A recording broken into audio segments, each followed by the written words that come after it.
Yo, what is going on, y'all? I'm Cavell Anderson, and we're back with another Veve and Ecomi video. And this one, I wanted to show you all another Patreon video. This one, I guess we're gonna have a little short mini marathon day. I'm gonna show you all this one. This is from a very respected, well in the community. He's always in the chats on Twitter. He's always showing love to the community.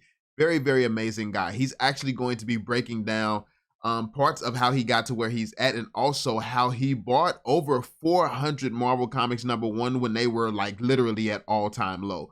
So I mean, like, he had over 400 of these things at that time, and this was done like a month ago. So I mean, I don't know what he's been collecting since, but I feel like it's only right because I am actually going to be doing another interview with him tomorrow. So I'm doing another interview with him tomorrow. We're going to be talking about some things, maybe an update on some of his most prized possessions when it comes down to his collection. Yeah, we'll be talking about some interesting things. So actually, in the comment section down below, let me know what you would like to know from someone like him.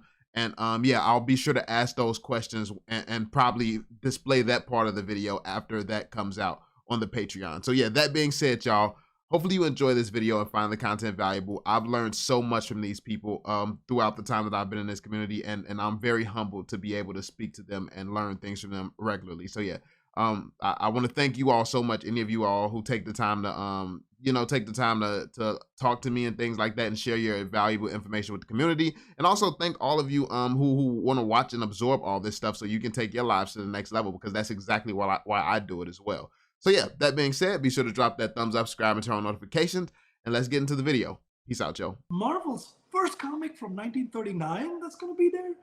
Oh, that's pretty cool. So I downloaded this Veve app, and I'm like, okay, you know what? I got to buy one. And I was treating it as an investment, and I was like, okay, let me go do this. And I bought a secret rare. I bought a $3,000 secret rare. I just missed the drop by about whatever, I think about 10 days or 9 days, something like that. And then the next day I opened up the app and it said 4,500, the value.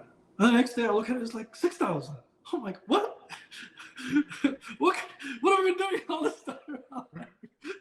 So then I buy a few more commons and this, that, and I buy a Spider-Man's just dropped at the time, and I buy the Spider-Man secret rare and whatever, a couple other ones. And long story short, I developed a passion. I found the Twitter community. I read the comic. I love the comic. I read Amazing Spider-Man #1, Fantastic Four #1.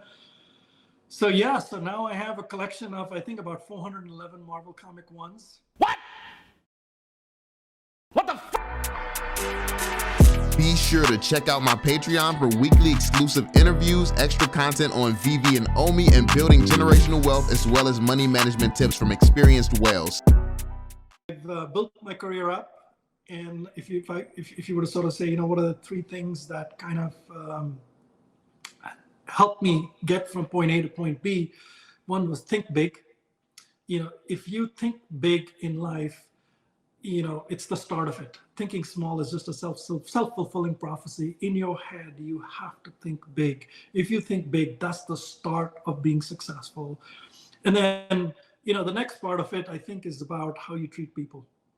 No matter how smart you are, no matter how anything else is, how much money you have, if you don't treat people with respect, that's a very short, lifespan, if you will. And then the last part of it, I would say, is, when you do get into a position like that, you have to manage your money smart. You got to be smart. There's, it's hard to make money. It's harder after that to make that money make money, because there's so many distractions in life, Cavell, and there's so many other things. So you got to be smart about. So I'm glad, you're in that space of kind of helping people. So I just want to tie it back to sort of your goals and things like that. So let me pause there. Sorry, I've done a little bit of extra chatter there for a little bit. Oh no, that was an amazing story. A lot of insights, a lot of nuggets there that I think is going to help a lot of people. Yeah. And it seems like you really stayed consistent. You stayed working hard and constantly pushing towards your goals. Is your dream, like, what was your big dream that made you stay so focused and stay on track? I always had a purpose in life of building big things for consumers, for people. I wanted to be the guy who could lead a team that built something big, that was valuable in the market. that was valuable. This is not about trying to build a company that $1 billion and to line my pockets with $1 billion or any such stuff. This is about really building things that everyday people can use, things of utility. And I felt always drawn, to something like that. And I've been blessed that I was given some of these opportunities. So the Amazon Prime card obviously is carried by millions of people in the US. When I went in there, it was, doing sort of 3% rewards for anybody.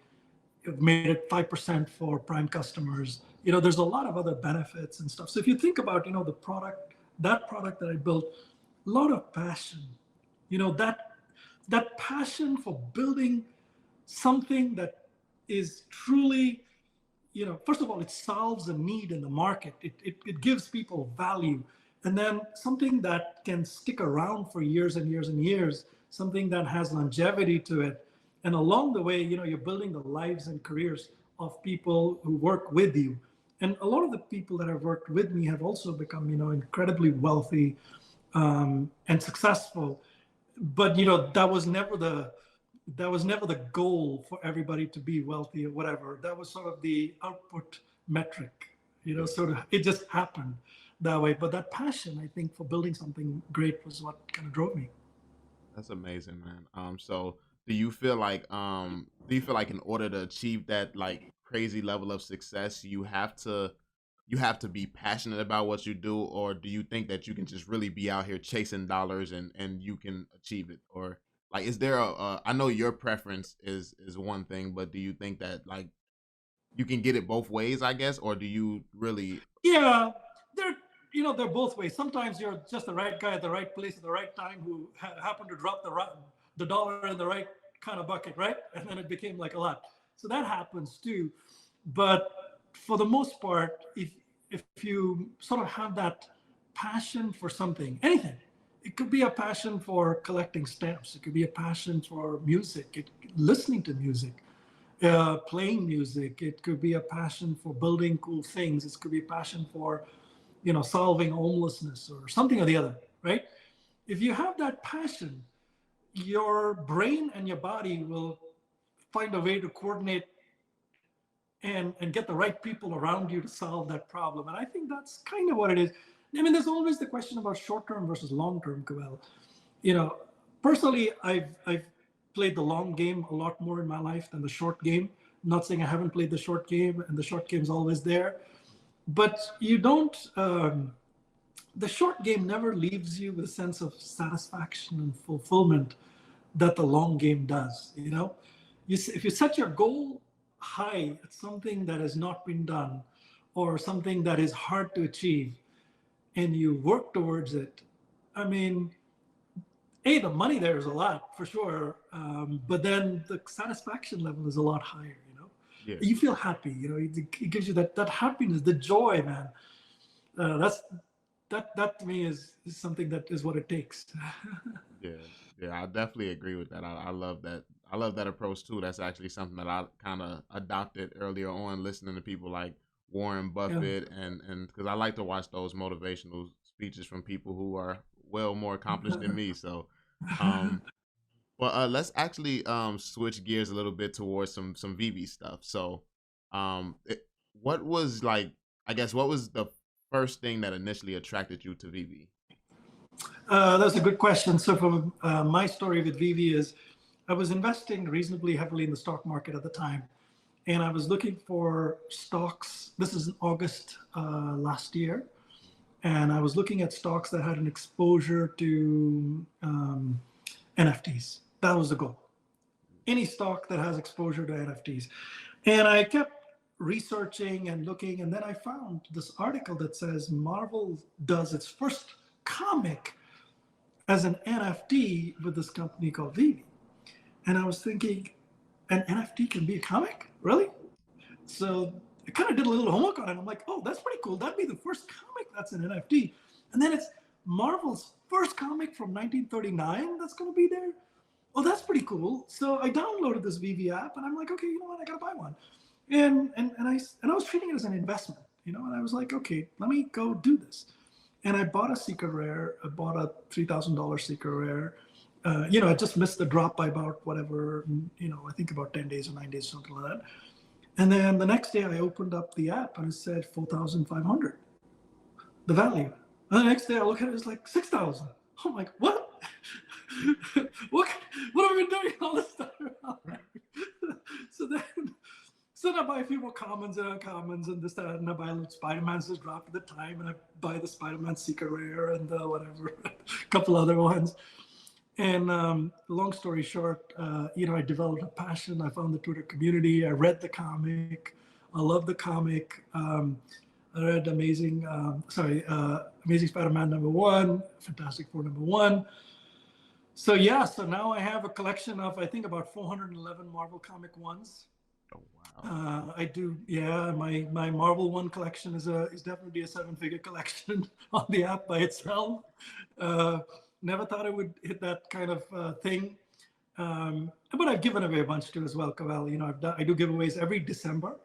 I host, my plan is to host a Marvel space, Marvel Comic #1 space, and give away a few comics as well. But so that was my journey with Veve, man. And I'm as you can see, I'm on Twitter Spaces a lot. I love hanging with you and a bunch of other people and learning a lot too. So yeah, that's my Veve journey, Cavell. That's amazing. I actually love the fact that you are always active and always learning, because you're like, you would think that you're not in a position where you need to learn from anyone else because you've accomplished so much, but you're constantly learning still. No, not that. I might have this sort of knowledge of financials and how to invest and those kind of things. But when it comes to things like comics and collectibles, you listen to guys like Dozer and Sleeping Comics and all these guys. I know you do as well. You learn a lot about the characters and the comics and this, that, and the other, and the mint size and stuff.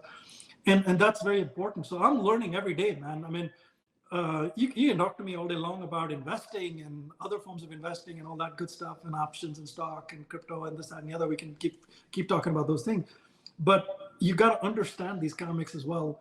I'm always searching for an asymmetry, Cavell.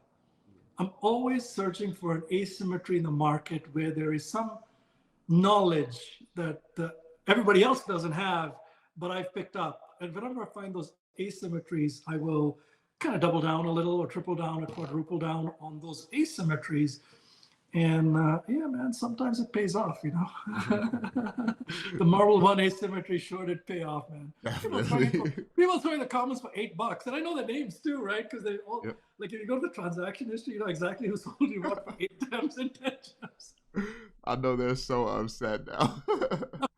That's a big regret, but I think we all have to learn, because I mean, I could have done the same thing at that time, but I just didn't see it. I couldn't see it. Yeah. And I think that's I did buy the battle croc as well. Well, I have to tell you that story, man. You can't just talk about all the wins, right? You got to talk about else too. So Silicon is a big influence on Silicon NFT buyers. He's got a big, they influence me heavily. Anyway, so I want to match my physicals and the digitals, the NFTs, right? Like so I ordered the battle croc moment the Veve announcement comes out. And I called the guy who's selling it. What's the number? He says, don't care. Just open it. Tell me what the number is. He says, 219. So I'm sitting there waiting for this to come. The floor price is like $2.5, $3 grand. So I see 209 come for like 4.5 or some grand, something like that. I'm like, oh my God, I got to do this. Bang. So the good news is I do have a really beautiful battle croc with a matching. I think you know the other half of that story, right?